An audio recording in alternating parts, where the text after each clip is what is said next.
Bismillahirrahmanirrahim. Assalamualaikum warahmatullahi wabarakatuh. Alhamdulillah, wassalatu wassalamu ala rasulillah, amma ba'd. Pemirsa Universitas Aisyah Surakarta, izinkan saya memulai dengan membaca satu ayat Al-Quran, surat Al-Fil. A'udzu billahi minasyaitonir rajim. Bismillahirrahmanirrahim. Alam tara kaifa fa'ala rabbuka bi ashabil fil. Alam yaj'al kaidahum fi tadlil. Wa arsala alaihim tayran ababil tarmihim bihijaratim min sijil faja'alahum ka'asfim ma'kul. Allahumma hamna bil Quran. Pemirsa Universitas Aisyah Surakarta, mungkin saat akhir-akhir ini kita merasakan betapa sulitnya hidup di zaman yang seperti ini. Kehidupan yang paling sulit yang bisa mencerminkan nanti di akhir zaman bisa kita lihat saat ini ada di negeri Palestina. Mereka dibombardir setiap harinya, bahkan ketakutan adalah teman mereka sehari-hari. Kematian adalah sesuatu hal yang pasti terjadi, dan itu sangat mudah untuk dilihat oleh saudara-saudara kita di Palestina. Tentu kita merasa bertanya-tanya, sebenarnya apa? Kenapa dunia seolah-olah terlihat diam? Jika kita ikuti, jika kita pahami dengan ayat yang tadi saya bacakan,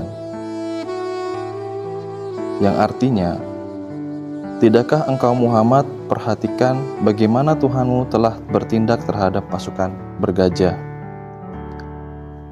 Ini jika kita artikan pada keadaan saat ini adalah mereka atau tentara atau pasukan-pasukan yang memiliki kekuatan yang besar seperti Israel, Amerika. Mereka dengan mudahnya menghancurkan bangunan-bangunan di Palestina. Mereka dengan begitu congkaknya membunuh warga-warga di Palestina. Bahkan anak kecil pun tidak luput dari serangan mereka.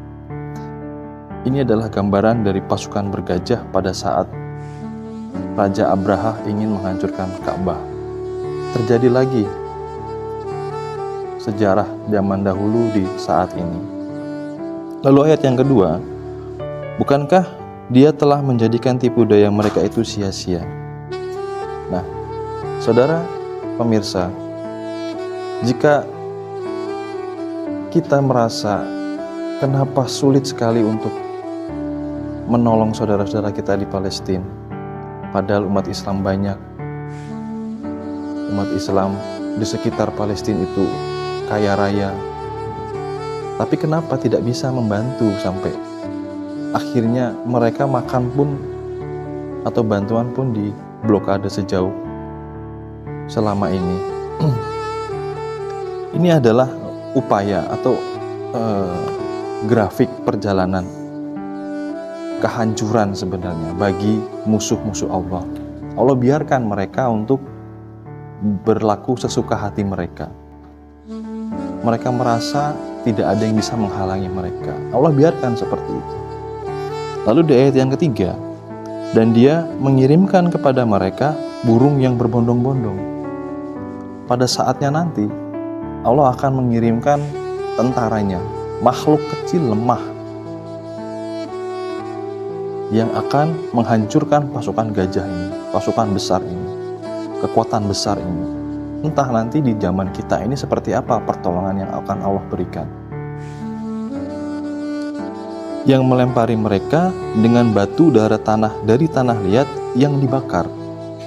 Jadi senjata yang akan menghancurkan mereka ini adalah senjata ilahi, senjata yang berasal dari alam yang berbeda dengan dunia saat ini.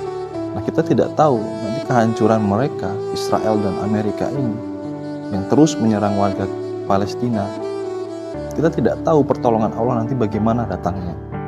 Tapi yang pasti adalah kita ada di mana saat ini. Kita berada di siapa saat ini? Apakah kita burung yang mengambil setetes air untuk memadamkan api yang membakar Nabi Ibrahim, atau kita berada di sisi cicak yang terus meniupkan api untuk membakar Nabi Ibrahim? Ini adalah ujian, ini adalah fase di mana Allah ingin melihat kita ada di sisi yang di sebelah mana. Silakan ambil manfaat dari ayat ini dan kita kuatkan posisi kita ada di pihak siapa. Karena apa? Di ayat yang terakhir, sehingga mereka menjadikannya seperti daun-daun yang dimakan ulat.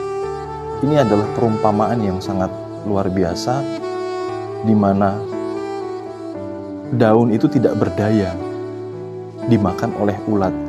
Artinya tentara gajah ini atau pasukan-pasukan yang menghancur leburkan negara Palestina ini akan dibuat tidak berdaya seperti daun yang dimakan oleh ulat, hanya diam dan menunggu kehabisannya. Nah, pemirsa yang dirahmati Allah, jadi kita ini sedang menuju ke fase puncak, tapi kita tidak tahu sampai kapan fase itu. Ini juga berlaku di tempat pekerjaan, di lingkungan rumah, di lingkungan RT, RW. Jika ada pemimpin yang dolim terhadap rakyatnya, dan seolah-olah mereka itu tidak ada yang menegur, maka tinggal menunggu saja waktunya. Allah akan memberikan pertolongan kepada hambanya dengan cara yang tidak terduga-duga, bahkan dengan cara yang hina, dari sesuatu yang lemah, dari sesuatu yang tidak bisa dibayangkan oleh imajinasi kita, dari dimensi yang lain mungkin akan datang.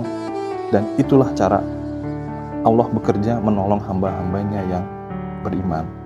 Oleh karena itu, berdasarkan surat ini, semoga ini menjadi penenang di hati kita. Kita ada di pihak siapa, kita menolong agama Allah atau tidak, maka itulah yang akan menentukan nasib kita selanjutnya setelah Islam ini menang.